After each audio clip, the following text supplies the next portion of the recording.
Hello everyone. Let us discuss the types of grammar. There are four types of a grammar. First of all, we will discuss the type 0 grammar, that is known as unrestricted phrase structured grammar. Here in this grammar there is no restriction on production rules. Therefore, this grammar is called as unrestricted grammar.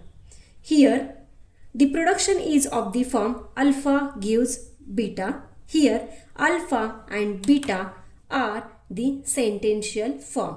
That means it is a combination of terminals as well as non-terminals. The machine that accepts these types of languages is Turing machine or push down automata, that is PDA, with two or more stacks. Now let us see one example, that is G is equal to VTPS, where V means the set of non-terminals, that is SAC.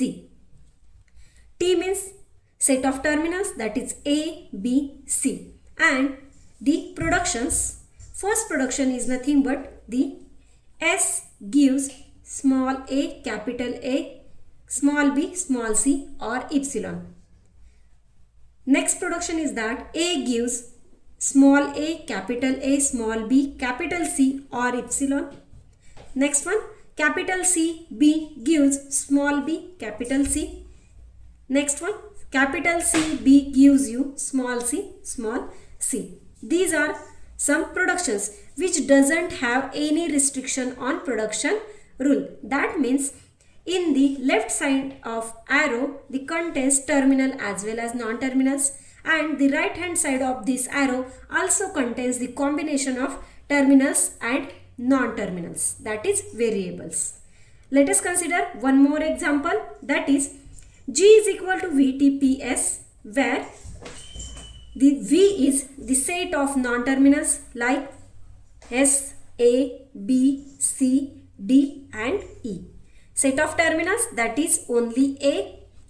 The productions are S gives A, capital C, small a, capital B. Capital C, small a gives small a, capital C. Small a, capital D gives capital D, small a. Capital D gives capital A, capital C. And last production is that small a, capital E gives you capital E, small b. Here also there is no restriction on the production rule. That's why this grammar is known as unrestricted phrase structured grammar, that is type 0 grammar, and the language accepted by type 0 grammar is